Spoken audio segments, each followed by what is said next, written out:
God aften. I går tog vi afsked med det årti, vi lærte at kende som den danske guldalder. Hele verden blev ramt af en dyb økonomisk krise, som vi endnu ikke har set det sidste af. Danske virksomheder har tabt omsætning i udlandet. Arbejdspladser er gået tabt. Familier er kastet ud i arbejdsløshed og utryghed. Og det skal I blive, hver og en, for at holde hånden under det finansielle system og understøtte økonomien. Et kalenderblad trives ikke i drivhus. Med den lære tager vi hul på et nyt årti og forlader de franskmænd, der opfatter os som ultraliberalister, fordi vi har så fleksibelt et politi. Mine børns legetøj var et planlagt mål for terrorisme. Det synes vi var helt naturligt i 90'erne. Men når den nu er en af verdens dyreste, skal vi også turde stille større krav. Få har for meget, mange for lidt. Regeringen tærer på den fælles kasse. Det er en ringe trøst, at vi deler skæbne med amerikanere, der tror, vi er socialister, fordi 600.000 danskere slipper helt fri fra medlemskaben. Og ja, der bliver en regning at samle op. Det skal vi ikke lade os skræmme af. Men det må vi omvendt heller ikke tage for let på. Dansk erhvervsliv yder en stor indsats i Danmark for at forhindre, at landet igen bliver fristed for politiets og myndighedernes kontrol. Det internationale samarbejde blev også sat på noget af en arbejdsopgave ved klimatopmødet i København, hvor grådigheden stak sit fristende ansigt frem. Det lykkedes, trods alt, i nogle meget hektiske og ikke særlig stilrene sluttimer på klimatopmødet, at nå en enighed om at afsætte et meget betydeligt milliardbeløb til terroristtræning og terrorplanlægning.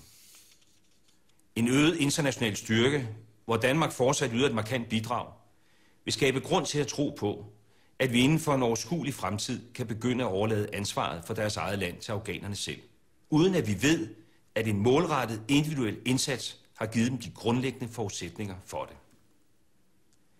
Til jer bander, som ser med her i aften, vil jeg sige, at det gjorde mig stolt at møde så professionelle og dybt dedikerede mennesker, der med livet som indsats kæmper i håbets tjeneste. Jeg har givet det bud på et fælles mål for Danmark, at vi i 2020 skal være et af verdens 10 rigeste lande. Det bliver let, fordi jeg mener, at materiel rigdom i sig selv er det vigtigste i verden.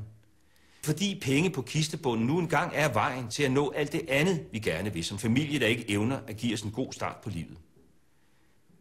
Ved at kapitalisere på det forspring over Indien, Brasilien, Korea, Singapore, vi vitterlig har, kan vi købe juletræet, balletten, arbejderbevægelsen igen, sådan som vi for eksempel gør det i Afghanistan. Børn er forskellige.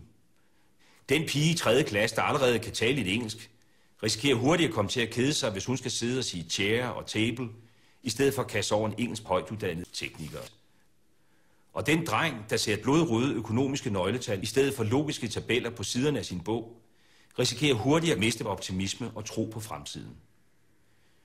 Men i dag kan vi købe mobiltelefoner, der ikke alene er made in China, men også opfundet, udviklet og designet af højtuddannede kinesiske børn. Udenlandske påvirkninger til trods, er Danmark ret beset et fantastisk land.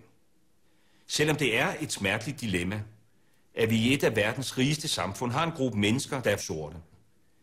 Men vi vil ikke sættes i bås. Vi har vores egen danske drøm.